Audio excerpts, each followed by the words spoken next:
in less than 30 days, maybe about in about a month, Final Fantasy VII Rebirth is going to be coming out. I'm super hyped for it. I paid $300, $370 for the collector's edition. And then I went on to Bounding in the Comics Twitter, and they posted something earlier this week that made me sad. And it made me pretty sad. Let me see. Let me check the quote tweets.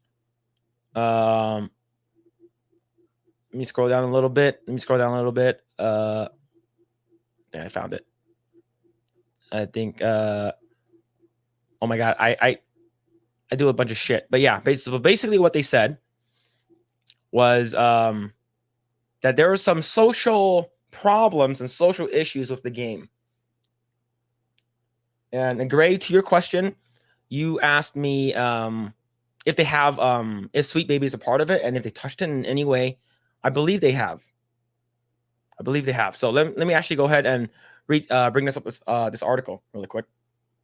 If I'm bounding into comics, Final Fantasy VII Rebirth producer Yoshinori Kitase says he's a bit embarrassed by the original game's portrayal of social problems, social issues, and cultural depictions.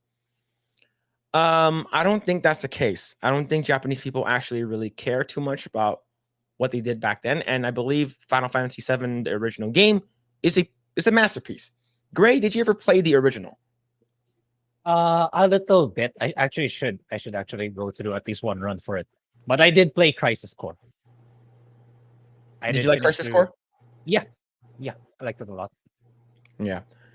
So I didn't play Crisis Core as a big Final Fantasy VII fan. That's all. Okay, I did not play Crisis Core because I didn't have a PSP, and I did not play Dirge, Dirge of Cerberus, because I heard it was really, really bad. But I heard Crisis Core was actually pretty good, and the remaster was actually really, really good. Is that the one you played recently? Yeah.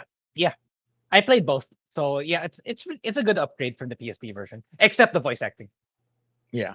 So here's the thing. The fact that Kitase is saying this about the original game. Let's see what happens. So it says, Kitase, producer of FF7 Rebirth, is embarrassed how the game he directed handles social issues and cultural depictions. So if you guys do not know who Sid is, Sid, we're going to be meeting in Rebirth. And he is he's basically a rocket scientist. And he wants to go to space. That's his dream. So he partnered with Shinra to make this rocket space program to go to space. And what happened was that it didn't go to plan, and his dream was to go to space. Dream was crushed. Now, I guess his assistant is a female, and basically listens to everything he says and stuff like that. I'm not too sure. So this is what he says in the original game. We got guests. Get some tea, bitch. This is hilarious. The thing is that he is very aggressive, and he has a good amount of foul language in his stuff. Same thing with Barrett, right? But Sid's a little bit more, right? And the fact that he's saying it to a girl, maybe that's the thing, the social issues and stuff like that.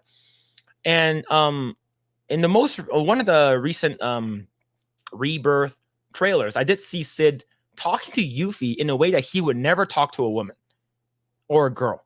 And I'm like, it's out of character. Like, I hope that is a joke and they don't make him a piece of shit. Right? Because Sid is pretty cool. Like, because in a portion of the game later, you use Sid, and Sid becomes the leader for a little bit. So let's continue. Some of those who worked on FF7 recently spoke to Game Informer's Brian Shia. Kitase was the game's director and writer alongside Kazushige Nojima, which I heard of that name before, based on a story by series creator Hironobu Sakaguchi and Tetsuya Nomura. Everyone hates Nomura. Everyone hates him. Right? I'm just letting you know. Everyone hates him. The team discussed how the game started Final Fantasy titles being created in a modern way. While individuals would throw in elements on a whim to Final Fantasy VI prior would be Final Fantasy VII, and saw that the team begin to use more rigid plans, and compartmentalizing. Nomura explained how Final Fantasy VII was a mix between two extremes, though people could sneak in lines and script without being noticed. Kitase adds that Nojima was the final reviewer and the game's story content, even though it was sort of an anything goes type of world then. Here's another one. Tifa, of all people, while you're climbing the stairs, says, "Would you stop acting like a retard and climb?" Damn, the game is based. I remember this shit, man. That the R word was used in Final Fantasy VII, and yeah, this is hilarious, and this is still in the original game, which is awesome. What are your takes on this so far, Grae? Yeah, I think it's okay, but it's yeah, it's going through that's the consequence, I suppose, of making it go through the woke firm that is Sweet Baby. Yeah, But yeah, I don't know. I think especially with their mainline AAA games, it's just gonna get those are the games that'll get permeated the most by the woke stuff, unfortunately. Yeah. All right, let's continue. Kitase also discussed how the game handled real-world issues like back in 1997, Shia giving examples of corporate greed and environmentalism and mental health. In FF7, we were able to depict these types of issues like the cycle of life through the concept of the live stream. If we were to depict it exactly as we experience it in the real world, it would not be very interesting. With Nojima-san's ideas, we were able to have this centered on live stream and the planet within the world view of Final Fantasy VII. In this way, we believe that the game and its themes remain relevant and withstands the test of time, which is good. I think this game shouldn't change, right? And that's the reason why a lot of people had issues with Remake. Things are changing. They added in Andrea Rodea, which is a very extremely flamboyant character and the owner of the Honeybee. And the Honeybee, that's where you go. That's where you go have sex. And I remember in the original, you get to go in, but you don't really get to do a lot of the stuff. You can't really go into the rooms. You can only have like a little peephole to see what's going on. And then you have a very gay dance session, which I thought was fine. I enjoyed it. I thought it was cool. Sort of reminded me of DDR. But the addition to that was fine with most people, but it wasn't in the original game, right? Let's see. Despite having just declared the game was standing in the test of time, Kitase followed up with how he was disappointed with FF7, considering the way to depict social problems, social issues, and cultural depictions. In some ways, I'm a bit embarrassed by the original title. In its expression, in some ways, it was very young and naive in itself, that it was learning for us. But at the same time, I do believe that perhaps that this is one of the reasons why it was so widely accepted. It's not perfect, and it's kind of uneven and jagged in its young and naive nature in its of its depiction. Of course, after more than 25 years, there are a lot of personal learning, changes, and growth. But looking back on it, some parts of it was embarrassing. Tifa, quit slapping me, you old bitch. Push OK.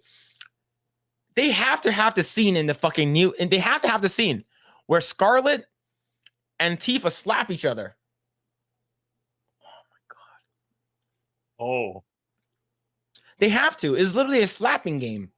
It's a mini game where you slap each other. Oh, okay. Right? This should be in the fucking game. Well, yeah, there's a good chance it might not. Oh my god. Oh my god, man. I bet you what's gonna happen. This is gonna be a fight, an actual fight. Tifa against Scarlet. Yeah, I think so. Right? Big titty versus fake big titties. All right. Let's see what they do. Let's see what they do. Let's see. The offending elements within Final Fantasy VII weren't elaborated by Kitase, but can be speculated due to the modern mainstream media typically being held under extreme scrutiny to avoid offense and political correctness. Square Enix is also familiar with accepting this in Final Fantasy VII Remake, and Tifa Lockhart's chest tightened by the ethics department, and that's what I want to talk about. They tightened it. Okay, they tightened her tits, and I'm not a big fan of that. Not a big fan. Let's see. The company later explained that the department's job was to ensure that the game met expected age ratings in various nations and effectively acted like localization to avoid content that could be deemed discriminatory. prejudicial or offensive in any nation or right from the initial development in Japan. Bitch, you lucky bitch, says Barrett. So the reason why I brought that up is because, like you said, back in the day, Square Enix has an ethics department, and it told Final Fantasy VII Remake developers to restrict Tifa's chest. It was necessary. So when I first saw Tifa for the first time, I'm like, yeah, I like women. I like women with big ass titties, right? And the thing is, when I saw her in the remake, like, they did nerf her, but a lot of people would try to make sense of it. It's like, oh, the reason why they nerf her is because she's a fighter, like she's a hand-to-hand combat fighter, and when you fight, you don't wear you don't just wear what's it called again, a tank top, what she's wearing. Her original outfit was a tank top, and so they added a sports bra, right? Yeah, they did. And I've seen my fair shares of a lot of Instagram Instagram stuff, and I took my fair share of deep diving into some Reddit subreddits, and sports bra hides a lot. It hides a lot. But the thing is, even when she wore her blue dress when you went to Don Corneo, it is a lot bigger, but it's not as big as the original. So let's go and read this. Square Enix has ethics department. New interview to be revealed in Final Fantasy VII Remake, a team development. Specifically, this ethics department told Remake developers to restrict Tifa's chest, according to the comments made by Nomura. The original FF7 character models from PS1 are, of course, unrealistic 20 years later, making highly detailed modern characters for PS4 threw up new issues. It was necessary to restrict her chest. For the developers, modernizing Tifa's design meant creating an athletic look complete with abs while retaining her iconic white tank top and black miniskirt. Yeah, and they also gave her stockings, right? She actually has stockings now. Before, it was just bare leg. Oh, right? yeah. Yeah, she never had the arms, the forearm covers and stuff like that. And yeah, so I do want to show something here. Let me actually look at something. Final Fantasy VII. It's with Tifa, chest size, Final Fantasy VII Ultimania. And according to the Ultimania book, which is a thick book on basically the entire lore of Final Fantasy, her chest size is 32 triple D. And let's see, FF7R.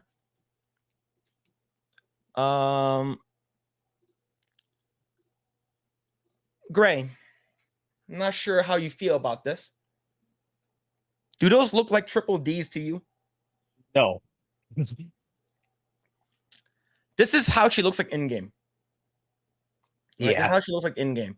Look, I'm not saying that her design is flawed, but I'm saying it's not true to Nomura's original character design. So, Grae, does this look like triple Ds?